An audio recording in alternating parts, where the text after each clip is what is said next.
Hi everyone, welcome back to the Recreate podcast with Michael and Teresa. So today we are going to be talking about Survivor US Season 47. For anyone who hasn't watched the show, there are massive spoilers ahead. In today's episode, US Survivor versus Australian Survivor. Is it possible to like both Coke and Pepsi? Beware advantages. Any product that has a warning in the title, well, buyer beware. Andy's spiraling meltdown in Fiji, can he recover? And John Lovett, love it or leave it? If you've missed the episode, you can catch all the action on Channel 9. Survivor US, Season 47, Episode 1, breakdown coming up.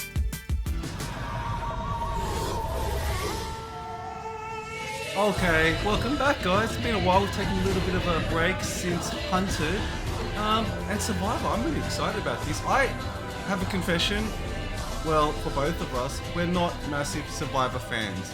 Well, we're not super fans. No, we're not super fans. We really like Survivor. Yes. We've mainly watched Australian Survivor. I love Survivor, but I'm not a super fan. Yeah, but I haven't actually really watched a US Survivor a whole season before. I've watched a couple of episodes, but that's it. And I haven't seen it since, Richard Hatch. That's almost 23 years. I know I have seen certain seasons in isolation. Some that come to mind are the one where they divided everyone by race. Yeah, that one. I think one was that very I watched a controversial. couple of episodes and I was like, oh, okay, it's a bit too much. So I kind of went off it. Yeah, I know the culture of it, I know the history of it, I appreciate it, but what has brought us back to it really was Australian Survivor, the last few seasons of Australian Survivor, and that's introduced us back to American Survivor. And I know the two shows are super different, and that's what we're going to talk about to start off with. We're going to talk about Australian versus American Survivor, the differences, what we like, what we don't like. So let's get down to it, okay? Season length. Australian Survivor, hardcore. Australian Survivor is often described as old school Survivor, especially the last 3-4 years. It goes for 50 days or more, 24 episodes. This compared with American Survivor, which is roughly 26 days and only 14 episodes. So straight off the bat, that's a big difference in how a big difference. Grueling the contest is, how much time is devoted, how much it really takes out of the competitors, the paranoia, the strategy, the pacing of the game completely changes based on that length. Yeah, because I think if you were on Australian Survivor, you'd be like kind of pacing yourself for like a month and a half, whereas on the US, you'd be like, oh my God, I need to like get straight down to it. I've only got 2 weeks, You got to 3 hit the weeks. ground running. Yeah, you got to hit the ground running. And that's why I guess in the past, I've kind of felt maybe US Survivor is a little bit quick for me. They tend to jump in very quickly. There's a lot of different advantages and disadvantages, Yeah. totems, idols, different devices that the American gameplay we know now uses that the Australian doesn't. Australian Survivor really relies on those relationships and the pacing. A real grueling, survival test, so to speak. Yeah, and the next thing is cast size. So when you get introduced to the US Survivor, you realize there's 18 contestants. They're split into 3 tribes. But for Australian Survivor, it's always been 2 tribes. Yeah. About 12 contestants each. So altogether, it's 24 contestants. So you have quite a bit more, like a third more contestants, which is quite a bit. Quite significant, Yeah. And I think the dynamic of having 3 teams that are so small, you're less likely to form allegiances because those tribes are so small and they're so quick to break apart. They're very temporal. Whereas when you have 2 tribes of 12 each, Yeah. they're going to stand for at least a month. Yeah. And you're likely to create some very lasting bonds we've seen, at least up until the mix-up and then merge. Yeah. So very interesting difference there. Although the dynamic of having 3 tribes is very interesting as well. You get some very interesting gameplay challenges and things like that. Where you have to have 2 teams win a challenge rather than like just the one. Yeah. Because I think when they showed like the idols, I was like, oh, there's actually 2 idols. I think when I saw US True that. this episode 1, and then I wasn't quite used to it. I was like, why are there 2 idols? I was like, oh, right, because 2 teams out of 3 will go through. We'll go safe, yeah. And 1 goes to tribal. Yeah, and that leads us to the challenges themselves. The Australian Survivor challenges, I've noticed, understandable because the budget isn't as big. They tend to be based more on withstanding stamina, endurance type challenges, pain endurance, pain tolerance, pain threshold challenges. A lot of those pain ones, which look very, very painful. I'm talking about like holding a weight above your head, balancing on a pin with your feet. For like 10 hours. For hours. These challenges obviously cost a lot less for the production. A lot less moving elements. Whereas the American ones, I've noticed, they tend to be these obstacle challengey races with puzzles at the end. Yeah. We get a few of those in the Australian one, but we get them maybe once every 3 or 4 episodes. In the American one, I notice it's every week. You're getting them regularly. And the Australian one, often a lot more adversarial challenges too, like 2 combatants on a plank of wood trying to push each other off.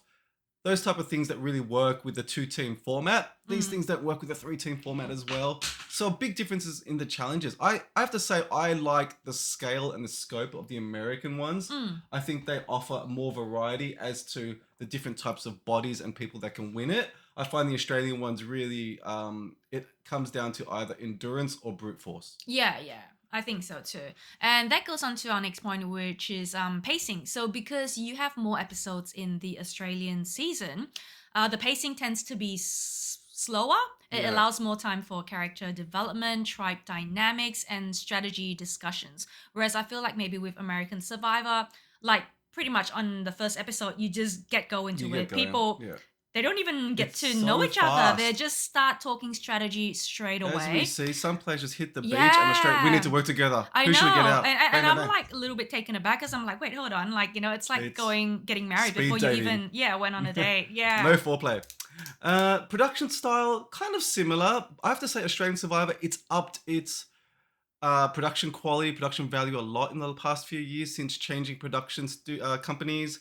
It isn't too much of a inferior product compared to the American. It does pretty well. I think both productions are very high standard. Yeah, they are very high standard. So I don't think there's like a big difference there. Yeah. Okay, so the next one, twist and child advantages. Okay, so with this first episode, so this was the first time I had seen a beware advantage, but I've never really watched American Survivor before. So I was like, what is a beware advantage? I've never seen it before. I mean, in Australian, we've only had the immunity idol. I think we've had a super idol. It's very straightforward, I think, and it mainly relies on just the dynamics within the tribe and your socialization, but I feel like with American there's just a lot more gimmicks. Gimmicks. I would probably say gimmicks. Props and gimmicks. I remember I did watch a couple seasons preceding this one just to catch up, and there are a lot of idols, fake idols, stuff like that. Maybe you guys in chat can fill us in about all the devices and catch us up to date. But there's just a lot. It gets confusing. A lot of twists and turns. And so it often comes down to who's got the most idols and props at their feet rather than who has built the most relationships. And so there's a real agency, I find, and appreciation across the community in the Australian old school style of gameplay, in that it rewards players that really build those foundational elements of community and strategy rather than a player that just runs around the island hunting for, idols and trick-or-treating. Yeah. Do you know what I mean? Which I think, like, say, for Australian Survivor, it feels a lot more personal, like you get to know them better. It's more about like the tone and player interaction, like more emotional storytelling, a focus on friendships and rivalries. And there's more of an emphasis on long-term alliances and tribe loyalty. And that sort of leads us to the next difference, is that tone and player interaction. As you said, the Australian one, a lot more focus on that tribal alliances and allegiances and building those relationships. The American one focusing more on cutthroat strategy, quick gameplay, rapid. It's speed chess versus untimed chess. It's baseball versus 3-day cricket. It's very different. Because I think I'm appreciating those differences. Sorry. There is, and I think a lot of these, like what we call kind of like called gimmicks, they can kind of like really affect the friendship and the dynamic of the group very quickly, because if someone suddenly finds something, well, then they're off to like complete that mission. And I think I think it's nice, but sometimes it can feel a bit overly dramatic.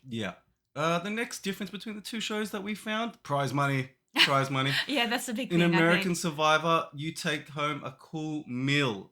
In Australian Survivor, it's 500,000. I remember when $1 million used to be a lot. Remember? Yeah, Now yeah. $1 million won't get you an apartment in Sydney. That's Yeah. crap. And if you think about it, like say $1 million for what, 3 weeks Yeah. versus like $500,000 for what 2 I think months. like 2 months. Like, Yeah. it's a very big jump. We need a pay rise in Australia. Cost of living is too much.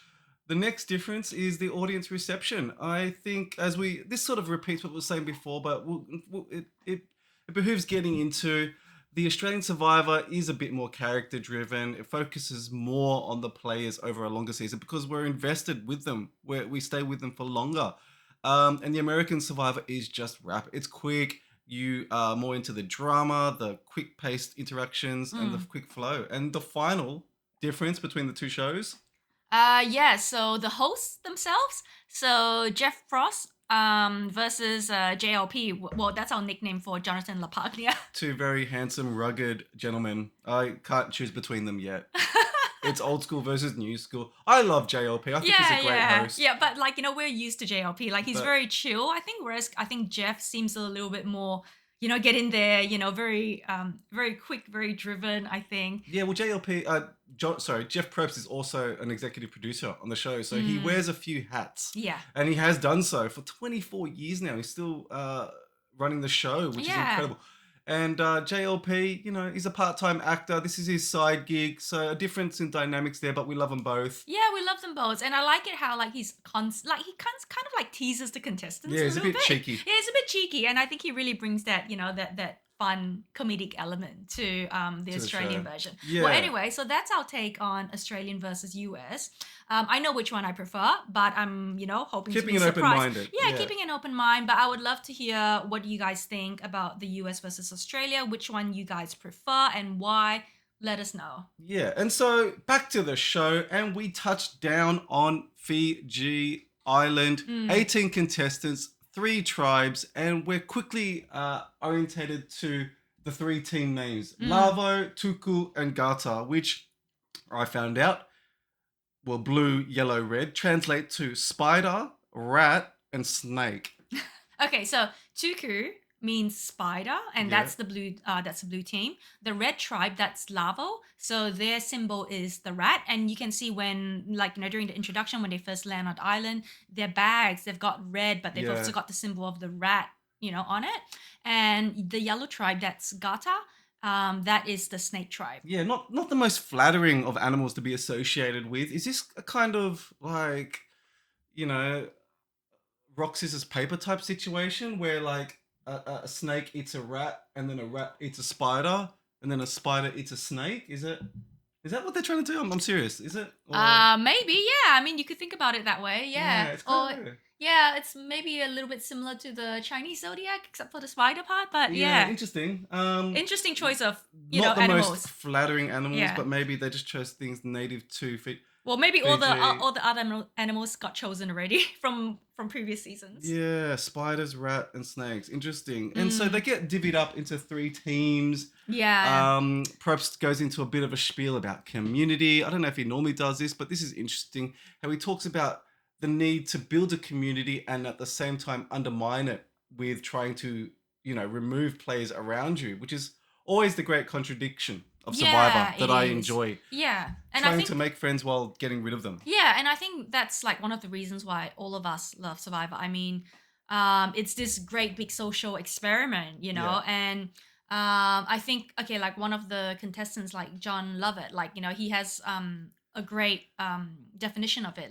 What we would play is about to be fact checked against what we will play because you think it's easy watching the show and think, I wouldn't have done that, that's a stupid move. But when you're on an island, you're starving, you have a lack of family and friends, social isolation, paranoia, it's very easy to spiral down and suddenly play how you wouldn't want to play. Exactly, yeah. And so Jeff directly asks, what do you bring to your community? He asks the players, which is another way of saying, what is the point of you? I don't know how I'd answer that, what I bring to my community. Well, a very little known podcast. I guess that's about it. And Andy, funnily enough, brings up that he's only had 4 friends. 4 friends? To quote Chris Rock, that's enough for 2 and 2 in a substitution. That's a cast of Stranger Things, you lucky bastard. Yeah, I wish yeah. I had 4 friends. I think four friends is quite is actually quite good. I Yeah, mean, it's in better this world quality of over quantity. in this world of millions of followers, I guess that's considered lame. But dude, hanging in Yeah. there, 4 friends ain't bad. Yeah. And what about like first impressions of like some other players? Who did you kind of like pick out? Well, I immediately noticed John Lovett, did a bit of research for him. He Yeah. immediately marks himself apart from the crowd as being way too smart and articulate for the rest of these bumps. He is so well spoken. His metaphors, his verbiage, he's just so intelligent. You can just tell the way he speaks. And of course, he's a speechwriter, formerly for Hillary Clinton and Obama. Do you know how good a speechwriter you have to be a writer for Obama? It's not the same as being a speechwriter for Trump, okay? Like, Obama's the greatest like speech giver ever, and he was a writer for him. So I'm expecting Yeah. amazing things from John Lovett, especially Yeah. in the way he articulates gameplay and so He on. is very, very articulate. Yeah, I Mm, have to say, like, I think he was. Well, I didn't know who he was until you mentioned him. yeah, But like during the introduction, you can kind of see he's kind of like stands out a little bit from the crowd. yeah, it's a bit older. Yeah, he's a little bit He older. identifies as gay. He's from Yeah, LA. and He's well known. Yeah, yeah, and to be honest, like considering like like he's very accomplished, he didn't actually really flex his like what he's done like in it. no, he could have. No, he actually kept it very low key, which I thought was interesting. Yeah, and some other interesting faces out in the crowd. Aisha Welch, who I recognize from Rob Has a Podcast. That's about it, but it looks like a very diverse and interesting cast. A lot Mm, of people of color, a lot of both genders obviously represented, and maybe yeah, more. Just a very interesting, diverse cast. yeah. Not as age diverse as I would have liked to see. No, no. I think the Um, oldest seems to be like Sue, oh, so yeah, which is 50 plus, which is not like which is and okay. only a few above 40. I think only two above 40, but by Yeah, far the bulk of them swinging between the 25 and yeah. 35 range, which is fair enough. That's the Yeah. demographic I think quite a lot of people of the working show. in marketing, there's a couple of like sports reporters or like, Yeah, esports commentators. a lot of Yeah, media. a lot of media, like, like podcasters. So I Yeah, new think, media. that would be interesting to see how that personally comes through in terms of Mm. gameplay. And so we get into the challenge. We're not going to go bang on about the challenge. I Mm, find mm, them, mm. I'm not a big challenge fan, but Yellow wins it, wins Fire and Flint. And then TK and Aisha go off to a side challenge on a side quest. Yeah, match the photo. Yeah, which is very interesting. We'll get to that in a bit, but before we get to that, we follow Andy, who goes full beautiful mind and gives us a full-on equation about how he has to make 15 friends. Didn't quite follow that. Oh, yeah, I think where the part where he said he's a numbers guy. Yeah. Yeah, what do you think about that? Because whenever Look, I hear someone says, "Oh, I'm a numbers person," I'm like, "Oh, I don't know," that like means no. you're not a people person, which means Yeah. that you're gonna have a tough time in such a deeply social game. Yeah, This isn't yeah. It is a numbers game It and it is. isn't. You know what I mean? Like, yeah, it's a numbers game at the end of the day, but to start off, you need strong social relationships. Mm, If mm, you come mm. out thinking of people as numbers, it doesn't bode well for your long-term strat. We haven't No. seen a numbers person win No. the survivors that we know No. in recent memory. I think there've always been people who have been like, very socially attuned. Yeah. People that you want to work with, people who tend to not be too extreme as well. Yeah. And speaking of social attunement, we then cut to Gabe, who says he wants to work with an older person, which is very insightful of him and very pertinent, I think. He says, he walks up to Sue and says, I've wanted to work with you based on the cast photos. And she's like, who, me? So he immediately says, I want to work with someone reliable, someone steady, someone more mature. Mm, mm, mm. A Why do bit, you? Yeah, yeah. That was an ah, interesting thing, mama's huh? boy, straight up mama's boy call. That's what I think. No, I think it's interesting. I think It is interesting. maybe older people are less likely to backstab you. I don't know. I guess they could. I mean, from what I've seen in Australian Survivor, like the people that tend to be older, tend to be more stable. I Yeah, think they're true. less More loyal. less flighty. Yeah. Like less kind of like, oh, I'm gonna like go with you. Like less maybe. I guess less influenced by peer pressure. Yeah. True call. Yeah, and I think maybe for him, that could be a very smart move because then he's got someone who's kind of always got his back. Yeah. And you like don't forget too, like in the past we've seen actually like the older person actually get kind of like ostracized from the group. And Oh, so, by especially by younger players who tend to like maybe group together sometimes. right. And so this could actually be a really good move in terms of his gameplay. And it's definitely good for her to Mm, immediately have a player walk up to her and say, "Let's work together." So that's interesting. yeah. And so TK and Aisha, let's jump back to them. They go off on the quest for second place in terms of the challenge, Yeah, and they where land on an island. And it's what's this? okay, so it is they come across a chest and they are given a key. They're given photos and they have to match that on the map and discover where that location is, where they will find Wow. another key that leads them to the next hunt. Kind of like a treasure hunt? Yeah, yeah. Yeah, a treasure hunt, pretty much. That's what This it is is. tough. I would find this hard, but like Aisha, I got a feel for her. She just looks like a normal person up against an NFL running back. Like TK is pretty fit. He's 31. He's in the prime of life. He's fit. And she admits Yeah. so as much as much. Like, Well, but do you think like that counts for the challenges? Because it's not really a physical. I mean, lucky it's not a physical well, challenge. that's where Yeah. she had the advantage in terms of being able to identify the pictures quickly and match them. But in terms Yeah. of where she fell behind was running back to the beach, the one and wrestling that final key from him. So she had the edge, but in the end, it did come down to a little bit of brawn. Nevertheless, TK Foster comes home Yeah, he brings it back to the glorious. blue Tuku tribe in a blaze of glory. I always think that's a bit of a risk, like isolating yourself so early up and going for one of these challenges. What do you think? Mm-mm. Do you think it's better to stay with the tribe I or think it would to? definitely have been safer to stay with the tribe. I mean, we could tell from the beginning when they were picking someone to go on this challenge. Aisha didn't actually really want to go, but Hey, because no one put their hand up, I think maybe she feels this pressure to be, to put herself forward. yeah, and she's a podcaster for Survivor. Literally, she's Yeah. an expert in this shit. So if she's going to make decisions, I feel like she has the experience and the expertise to cover up and make good calls. So TK returns a hero, and if you're going to do this kind of challenge, you better win it, and he Yeah. does. And strangely, he comes back, and this is quite interesting.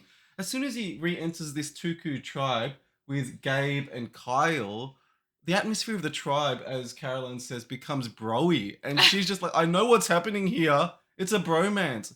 It's very interesting how she Yeah, perceives it's an this. interesting thing. Huh? So okay, so what happens is he comes back to the tribe. Everyone's congratulating him. The boys I think naturally flock to him. And I think it seems like they are wanting to establish a connection with him, and rightly so because they haven't, Yeah. like actually really chatted to him.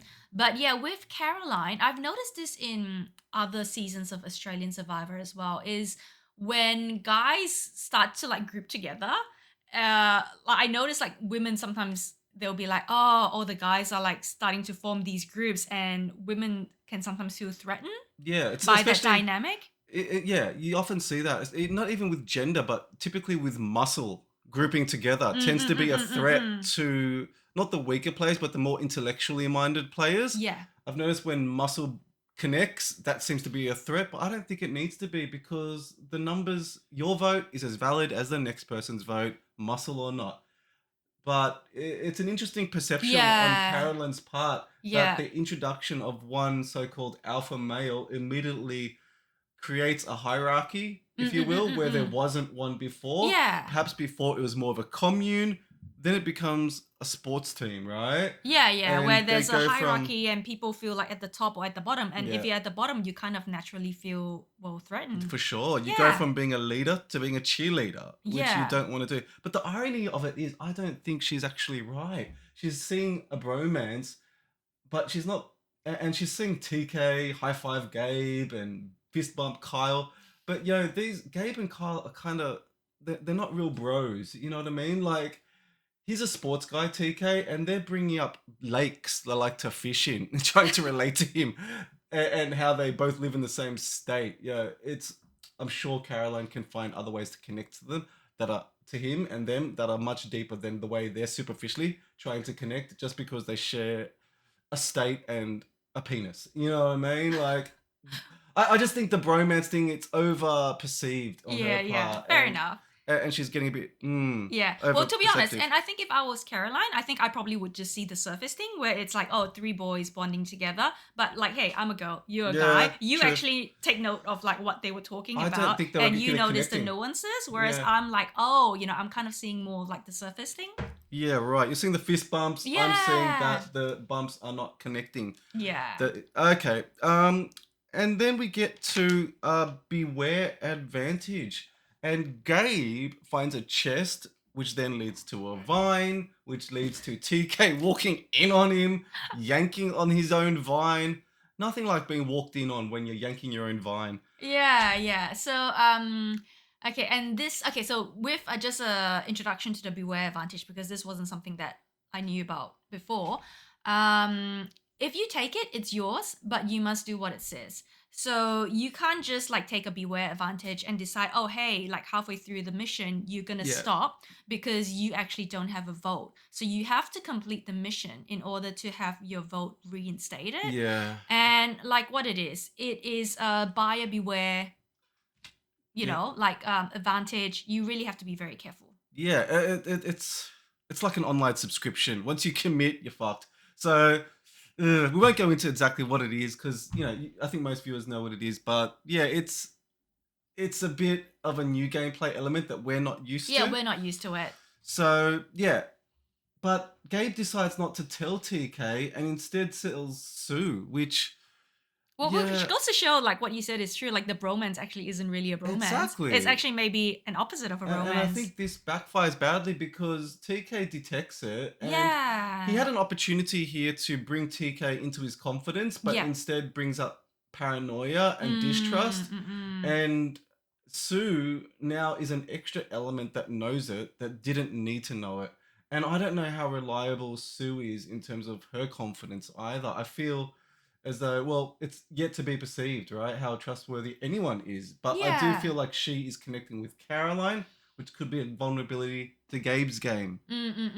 Yeah, there was a little bit of a I think mischance there to actually communicate with TK because, like you said, like sometimes you think that you can get away with things, but a lot of times there's people can kind of suss it out. I think, especially on a game where paranoia is Like paramount. Sue, to me, was super obvious when she was on the lookout and she was like, hey, fire is still going. That seemed to me like a really obvious red hot play that she was up to something, but who knows? Yeah, and I think like following on the beware advantage, like so you discover that there is a map and then you have to discover that leads to a box, Oh, and when you open it up there's man. another box inside. It reminds me of that matryoshka, like the Russian dolls, Oh, where you uncover one and there's like yeah. a smaller one It inside. never ends. It never ends. It's, for me, it reminds me of signing up for a free video on the internet, where it's like I'm looking for a movie and I think I'm going to get to watch a new film for free, and then it leads you to another sign up page, another sign up page, and then you do a quiz, and then you need to do this survey, and then you forget why you're doing it, and 20 pages in, you're committed, and all your credit cards are maxed, and that's where where Gabe is now. I know, and I think it can kind of become a little bit sus. Like that's why they say like beware advantage, because when you're trying to like finish these missions and doing it in secret, at a time when the team's very new and everyone's trying to bond, like anything that seems strange just looks very obvious and suspicious. Exactly, and you're isolating yourself so early on in the game by trying to go and pursue these advantages.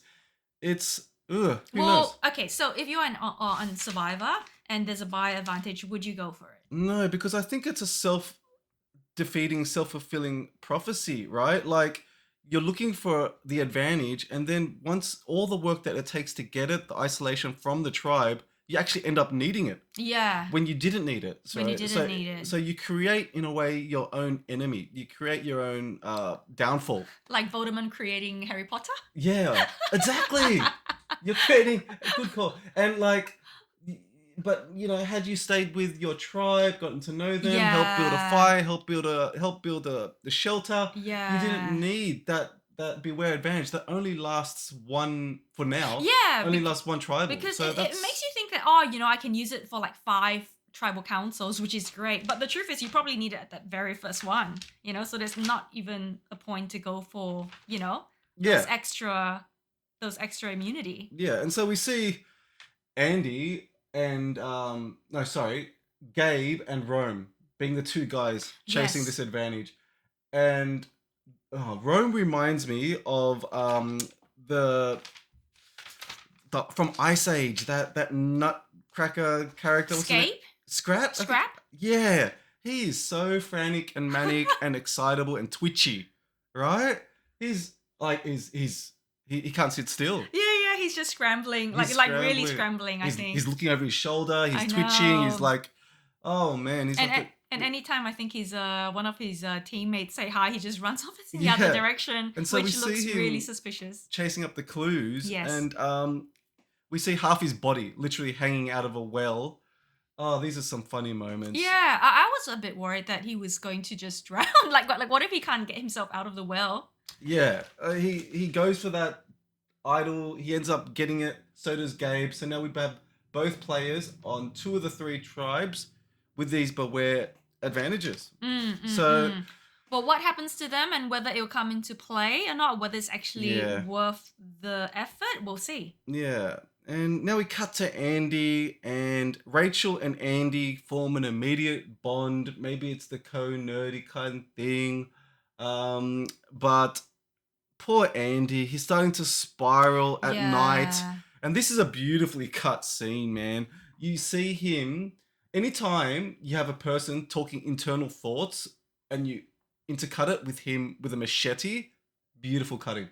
Okay? Okay. Well, Uh, he notices like cutting a lot more than I do, so. Yeah, literally cutting. And so, yeah, we have a scene of him cutting coconuts with John and them talking about how no one appreciates him, how John gets all the attention for cutting coconuts. Oh, poor Andy, Yeah, man. I have to say, I really felt sorry for Andy, and I He's- think, yeah, it's- it's a very tough environment to be in. Yeah, you can see his paranoia is starting to play on his head. We've seen this on several seasons of Survival where paranoia starts to play on a person. It's Yeah. early days, it's only day It's 3. really day 3. And he's already starting to get, paranoid. I mean, I was concerned, I think, when I watched him because he seems a little bit like socially awkward. Like there's a paranoia. With like Rachel, it seemed like he was going forward too soon a little Yeah. bit. I think she also felt like, oh hey, like it's a little bit too soon. I don't want to like be having these like in-depth chats like at like early in the morning away from the tribe. It makes us look very suspicious. Mm. And it can be a lot, I think, when people are just still trying to settle in. Yeah, he's brute forcing it, like Gabe with driftwood. Just using brute force to get his way, cracking his way through to Rachel. But Rachel is not driftwood, and she is looking for more of a subtle game. And so we get to the challenge, and in first place is red, second place is blue, which means sadly that Garter Yellow Snake Tribe is in third. And Andy collapses in a heap on the mat, just bawling, falling apart, exhausted. Yeah. There's heat exhaustion, there's mental exhaustion, there's emotional. Oh man, this was hard. That was really, really hard to watch. And I think I really, really felt for him because you can just see like all the paranoia and I mean, he even said so himself. He thought that he's going to be a version of himself that he is today. Yeah. And it was such a breakthrough for him to come through on to be a contestant on Survivor. And you think you're going to be like that way, but like the conditions and the circumstances just really, can really bring you down. Yeah, we've all been there before. Yeah. I was there after a big night partying, and someone said, "Here, take this," and I shouldn't have taken that. And then the next few hours, I was a dribbling paranoid mess. That's another story for another time. But Andy, I feel for you, man. I've been there where you hear those voices in your head, and they're just not there, man. But they feel real, and if they feel real, they are real. Yeah. And he not only does he feel these things, he verbalizes these inner thoughts to the whole crowd. Oh. Oh, yes. Okay, so I think he said, to everyone, basically, is like, well, when I crack open a coconut, they didn't cheer for me, but they cheered for John. Oh. And he was kind of also like licking his lips while he was like saying that. He seems like, I think he had just, he just had like his meltdown. And so, he's still quite frantic, I think, in the way I feel he's... like, production should have given him a little bit more time to recover. I felt this was very painful to watch. It could have been a lot worse. I felt uncomfortable watching it. It could have been a very mentally damaging moment, but then again, that makes great TV. I'm sure Yeah, the but producers were like, push him out there, push this guy out there, yeah, but then again, we don't start know how filming. Andy's going to be when he actually maybe watches the actual show, like how he comes across. I mean, could this like push him over his edge? Yeah, hard to say, It's but really definitely hard. hard to watch too. And he even makes the suggestion that he was going to throw John under the bus, which makes everyone uncomfortable. I think so. Yeah, I think that was just one of those moments where you kind of like, Like, oh, bro, okay, like cringe kind of. you're doing too much, man. Yeah. This is you saying it, not thinking it. Like, you're actually saying it, Andy, the poor fella. He's in AI research assistant, but this isn't artificial. It's actually happening, Andy. It's happening in front of the world. Yeah. Well, And to be honest, like yeah. to his credit, I think maybe he felt like he was just being vulnerable. And maybe that's something that, like, say for a person who's been to therapy, you're kind of encouraged to like Okay. voice out your thoughts. So he actually is kind of like voicing out his thoughts. Right. But to be honest, most of us aren't just accustomed to it, and it can be No. uncomfortable. I am used to suppressing my emotions and burying them deep down beneath a veneer of masculinity, which becomes toxic over time. That's what I like. Yeah, and now I have to like deal with that, Yeah, that's the healthy way. And so John is now feeling vulnerable, and the ladies Andy pull. is now feeling vulnerable. Yeah, sorry, and the ladies all and John all after the challenge go to Oh, the right. side and suggest, hey, Andy's a loose cannon. We can't count on him. He's got to go. And then Rachel, oh, how kind of you, says, do you mind if we use your name, John, as a dummy target? How do you feel about that? To which John's like, oh yeah, okay, which sucks. Well, he doesn't have a choice, doesn't he? Yeah, he's got no choice. He's got no power because Andy's already pinned him as a potential target. The girls just jump on it. Oh, it's tough being in this island that John finds himself on now. And so then I think this gets to John a little bit, this feeling of the girls whispering behind his back and even being a decoy. Well, do you think like they mentioned, because to be honest, they really didn't have to like say, oh, John, hey, let's use you as an excuse to say, oh, that's why we're voting out Andy. But maybe, do you think like maybe they felt bad that they had to vote out Andy, even though, well, I think they felt bad. you And so know, that's why yeah. they thought it would be more kind to be cruel and to give him a dummy name. But the truth is, Andy was writing his own death warrant. They didn't need to give him a dummy name. All you have to say is, Andy, bye-bye. We'll talk to you later. Yeah, you're all good. Time to get rest. Time to go to, Jury Villa. I don't know why they needed to feed this name to him. I think I would have been immediately paranoid, as John was, the minute they started to feed this dummy name. And what that does is it prompts John to say, oh shit, I might be the target. And he bonds with Andy to then target Annika.